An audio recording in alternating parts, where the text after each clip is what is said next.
Hi, welcome to the Emma and Daphne Show. I'm I'm Daphne. Sure, go ahead. I'm Emma Wales, artist and art educator. And I am Daphne Cote, professional artist and art instructor, and a bunch of other various things. Um, yeah, welcome to our show. We've got a little bit of a different format this Which you may time. have noticed already because we started off with our intro reel. So we're fine-tuning the details here. Yeah, so bear with us. We're still ironing out some kinks here and there. But we are looking forward to this new format. Daphne and I have actually both already created our artwork. Do you have yours with you, Daphne?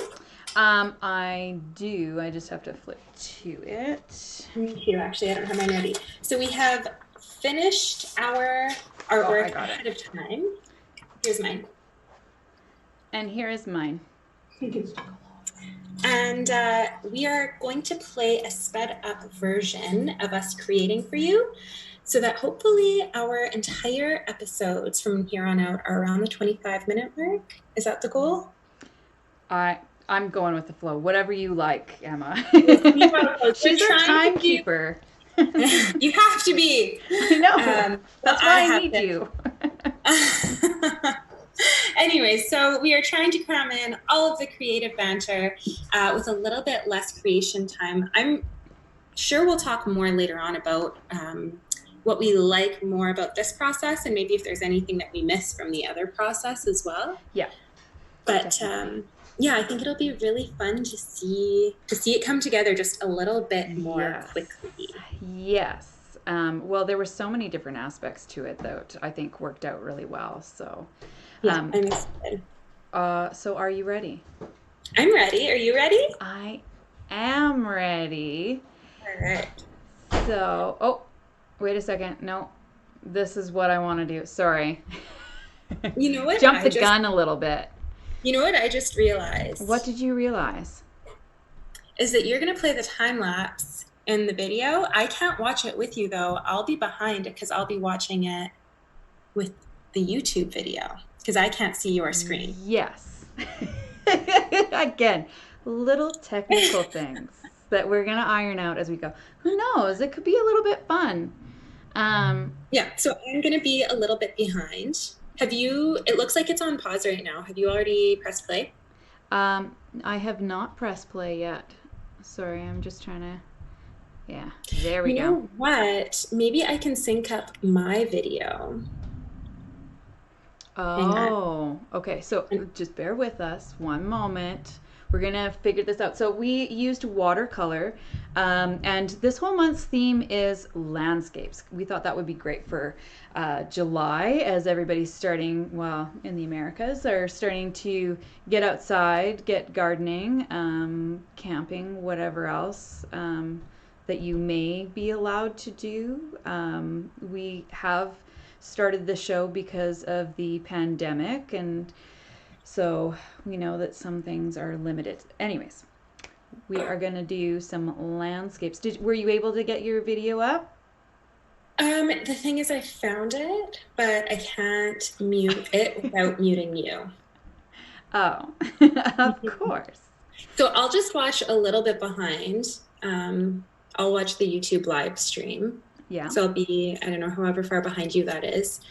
Before we dive in, is there anything else you want to touch on, or are you ready to go for it?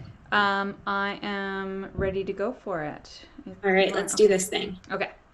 So we started off with watercolor, and we set a timer.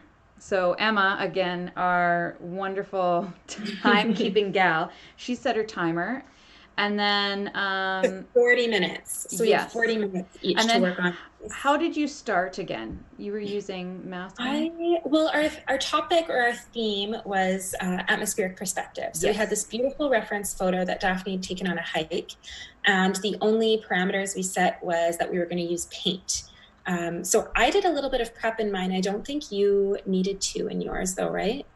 No, I went straight into the sketchbook with watercolor. And then I just mapped out a few areas with really light watercolor to create a composition.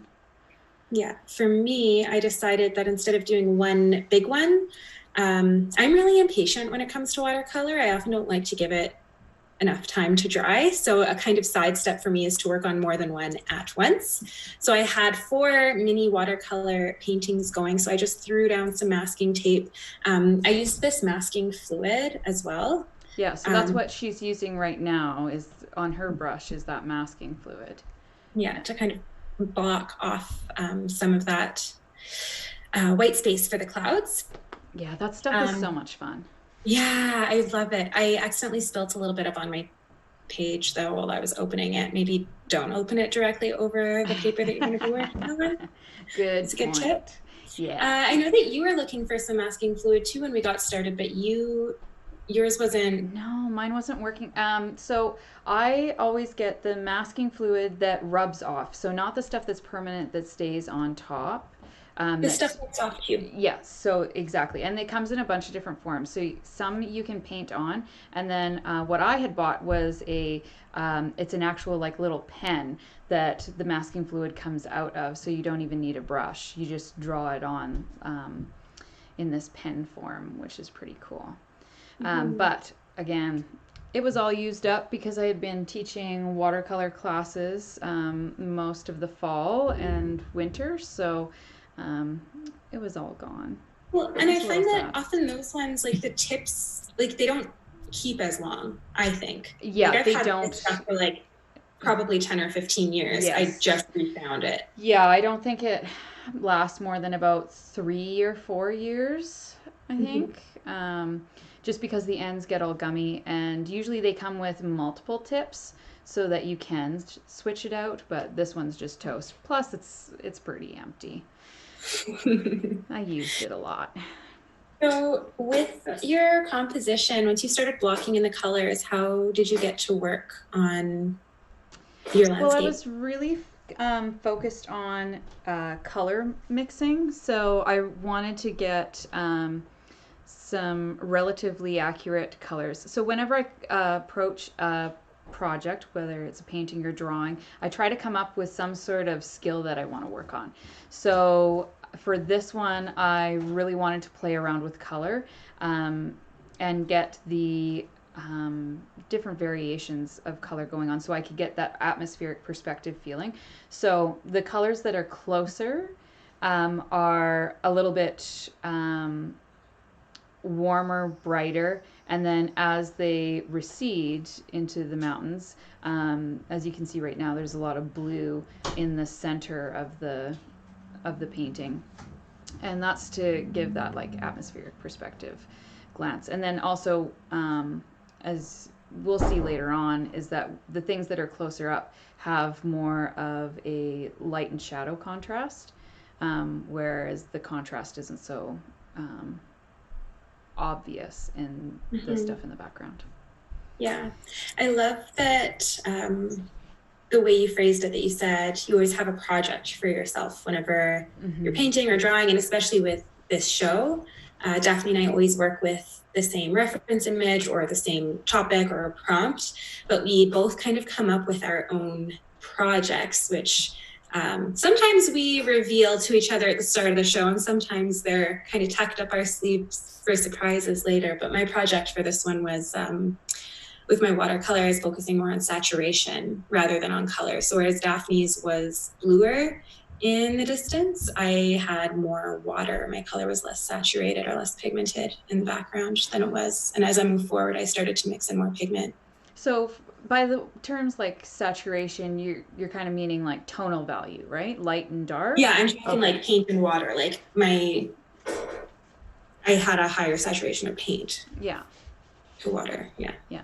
And then I'm realizing right now we don't have the reference photo up for you guys to see for what we're looking at, but you can go and grab it off of Patreon, and we'll also have it posted on social media in our stories. Yeah. So you can go and look up the it's in the show notes. In below is our Patreon page, and you can go in and look that up. Yeah.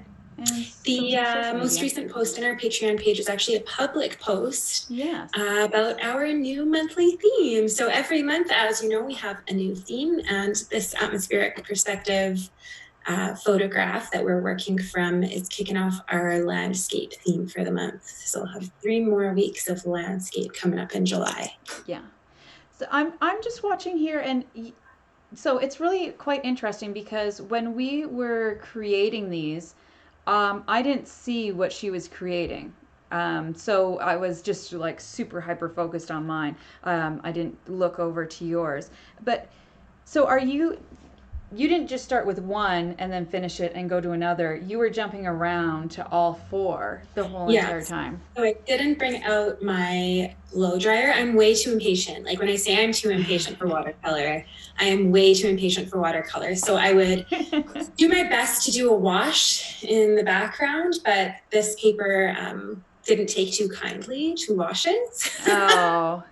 But as the background in one would dry, because my plan was to slowly add more and more pigment to the water so that the color became brighter the closer it got to you. Yeah. So while the background would dry on one, I'd hop over to the background on the next, and then let that dry and hop over to the background on the next. So I was working across 4 of them at once. I actually started with the purple one in the lower left-hand corner because I wasn't sure how long my masking fluid was going to take to dry. So I only did that on 3.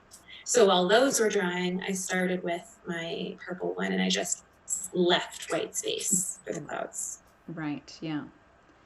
No, it looks really awesome. And I like all the little dabbles on the top of your page where you're like checking your color and stuff like that. I love it when artists do that. When you can see part of the process in with the work. Yeah, it's one of my favorite things. I think it's kind of cool when people have them all in like one separate spot or like one sketchbook that's dedicated to those scribbles or whatever.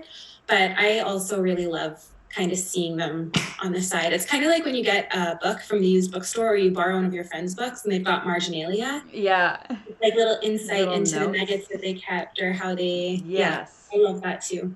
Yeah, and sometimes it's really cool to see that kind of thing when I've seen lots of paintings that are done like that where they put the colors on the side, and then it gives you a chance to even like remix those same colors. I find it easier to remix those same colors if I have that down on the side. But I've done that when I'm doing like a large painting. I'll have a piece of paper that's separate, and I use it to like color match, and I hold it up. So that if I know that I'm going to be coming back to it a lot and I have to recreate the same type of colors, that that I'm not like guessing and then just putting it on the page and having it wrong and then trying to redo it. That's not the right color. No one will notice that. That'll be fine, I'm sure. Yeah. And with yours, I know I'm watching a little bit behind with a little bit of lag, but it looks like I'm trying to figure out the foreground. Of course, you say for the ed, but are you going back and forth between the middle two, or like the middle and back? Like what are you doing in yours? You know what? I think with watercolor, you have to deal with that dry time. So it's basically just jumping around to whatever is really interesting to me, like whatever's caught my eye. Oh, I need to do this to make it better. And then as soon as you put something down, then it makes something else look different, right? So every brush stroke you make, every color that you make, changes the way that other things look next to it. It's all kind of relative and working together. So when I put something down, then I'm kind of stepping back a bit and being like, okay, now how did that affect the painting as a whole, and what needs work right away? Like what is jumping out at me right away? It's so important to step back from your work, I think, as you're working. Yes. Yeah. Well, and this new format of doing the show with things pre-recorded kind of allows us that time and opportunity to do that. Whereas if you're talking and painting and creating and drawing at the same time, it gets to be quite difficult to pay attention to all these different elements that are going on. Yeah, that's interesting you brought that up right now. As we were painting, I really enjoyed that I could actually like get into what I was doing. Yes. And listen to music. I have so missed listening to music while I create. Yes. But also, because I'm always looking at my sketchbook, like I look over my shoulder as we're talking and I see glimpses of yours, but I never really get to see yours come together. So it's really nice for me to be able to sit back and watch yours unfold from start to finish instead of just these little stages and glimpses. Yes. Yeah, it's so cool. And then like I can tell right away like how you're getting just lost into the process of creating. Like, you know, when there's this thing about getting into the zone or like that sweet spot of creating. And yeah, I can see that when you're like putting the foreground in, that you're just like loving what you're doing. So you did just rub off that masking fluid. Do you want to tell people about how that works?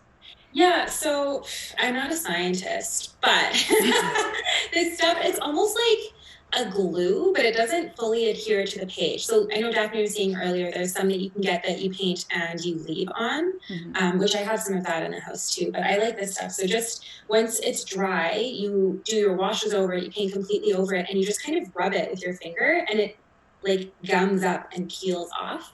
And That's the perfect word for it. Paper. Is gum. Like it feels like a gum really that you're like, because you have to roll it into itself too. It's so therapeutic. I could do that all day.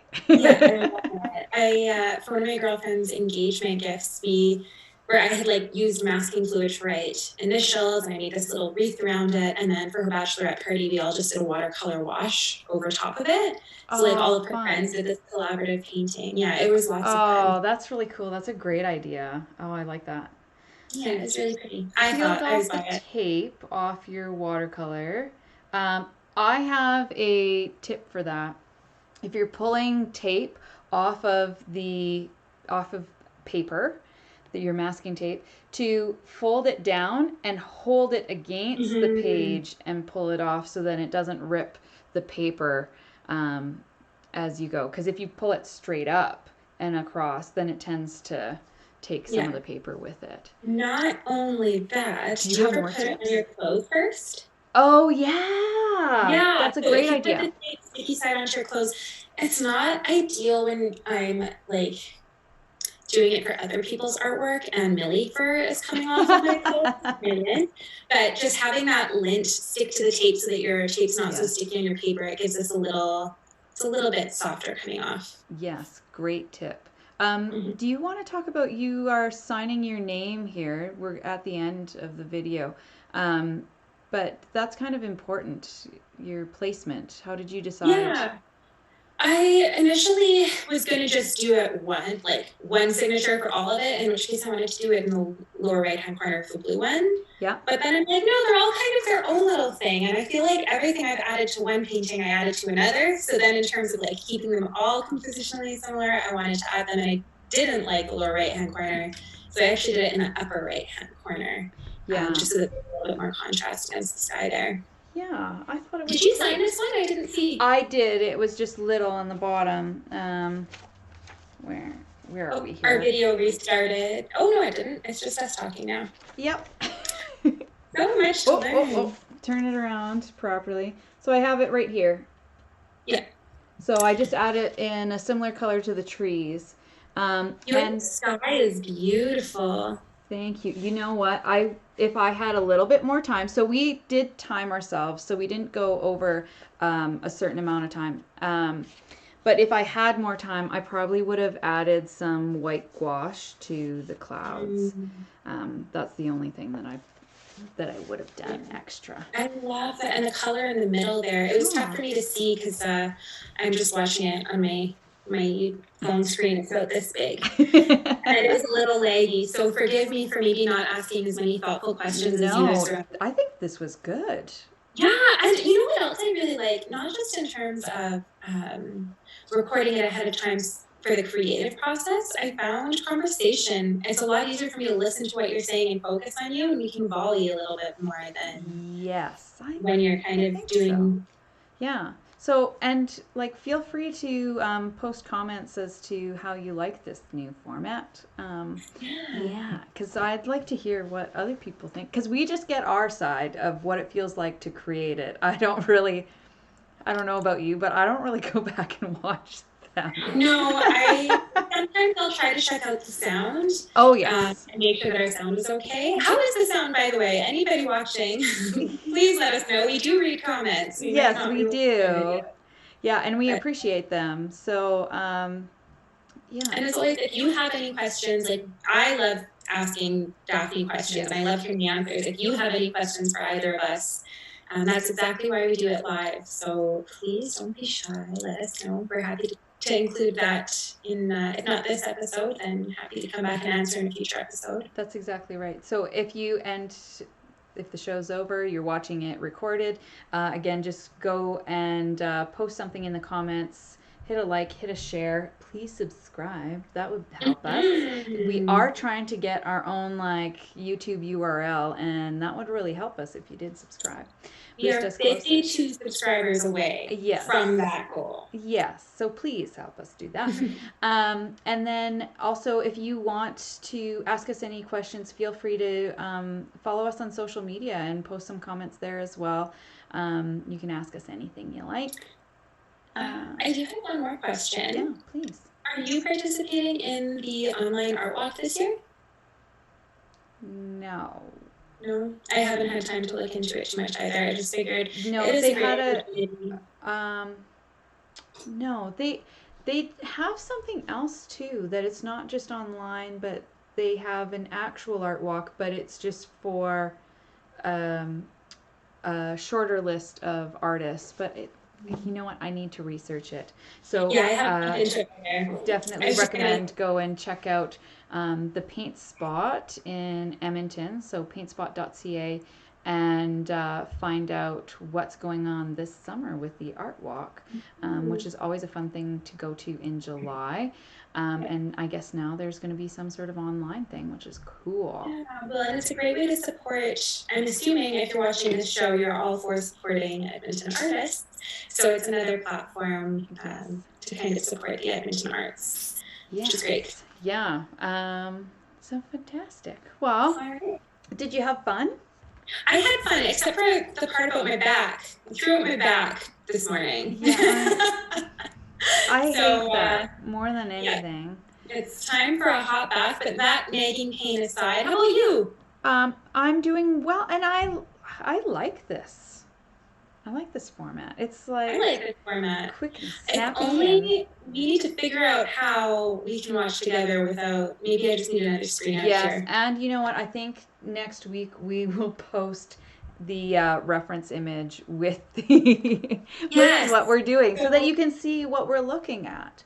So yeah, it was a gorgeous photo. Incremental improvements every single episode. That's true. Just watch. By the end of the year, we're going to be amazing. That's right. Anyways, I think that's it. Is there any last things you'd like to add, Daphne? No, I think that's it. I've had a great time with you this evening, and yeah, I'm glad that we can create art together. It's super fun. So thanks everybody for watching. Thanks for joining us. Have a great night.